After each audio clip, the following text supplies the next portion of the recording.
Otep à tous, bien-aimés frères et sœurs, la fameuse Victoria Nuland, l'architecte de la guerre en Ukraine, celle qui a préparé l'Ukraine à faire cette guerre, à tomber dans ce piège de la guerre, qui a fait créer la guerre entre les Ukrainiens, ceux du Donbass, qui ont été pendant 8 ans massacrés, 14 000 morts.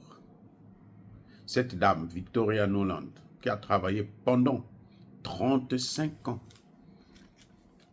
au secrétariat d'État américain, c'est-à-dire en tant que diplomate au ministère des Affaires étrangères. Madame est partie. Vous savez, il y a un an de cela, en juillet, je pense, 2023, si j'ai bonne mémoire, Madame Wendy Sherman, qui était la deuxième personnalité du ministère des Affaires étrangères américaines, c'est-à-dire le secrétariat d'État, avait pris sa retraite. Et Madame Victoria Nuland a été maintenant donc assuré l'intérim. Tout le temps que vous avez vu là, elle a assuré l'intérim en tant que deuxième personnalité du ministère des Affaires étrangères américaines, le deuxième diplomate américain. Coup de théâtre. C'est que quand il s'agissait maintenant de mettre un terme à cette, comment dirais-je, à cet intérim,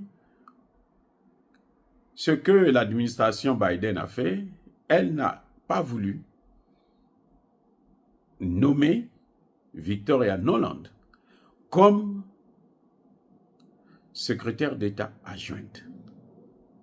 Elle est allée choisir un monsieur qui s'appelle Campbell, Scott Campbell.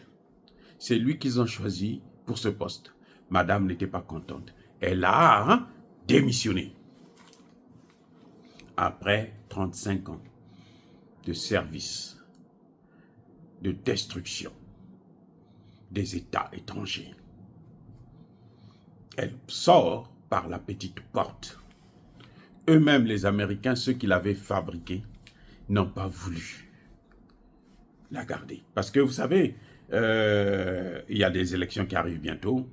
La guerre en Ukraine, de plus en plus, beaucoup d'Américains comprennent la vérité, même si Joe Biden continue à mentir, comme il a fait dernièrement lors du discours sur l'état de la nation.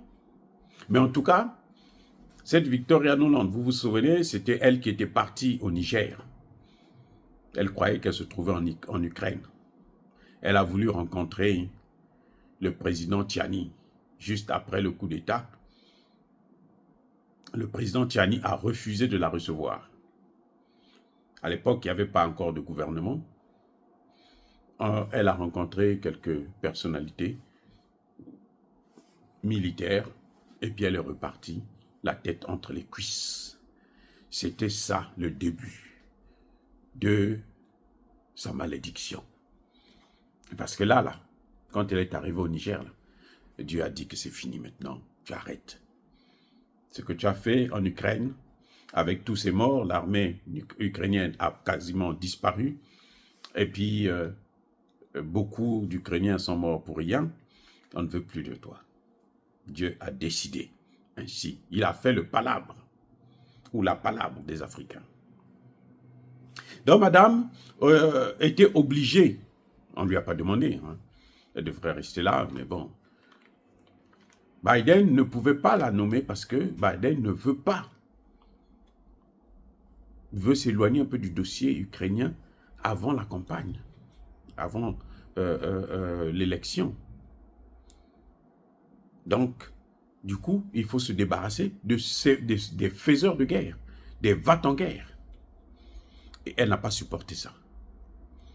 Et elle a décidé de plier bagage.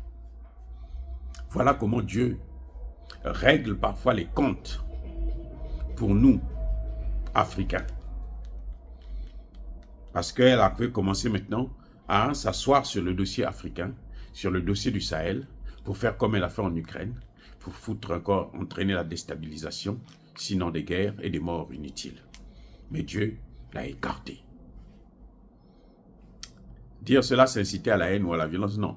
Soyez bénis, abondamment bénis par le Dieu des Kémites et par nos ancêtres angélisés. Mais que tous ceux qui persécutent le continent africain le pillent et le déstabilisent, qu'ils soient noirs, blancs, chinois, arabes, juifs, indiens, qui qu'ils soient punis, maudits, foudroyés, neutralisés, écrasés, effacés par le Dieu des Kémites et par nos ancêtres angélisés. Vive l'Afrique éternelle, j'ai dit et j'assume.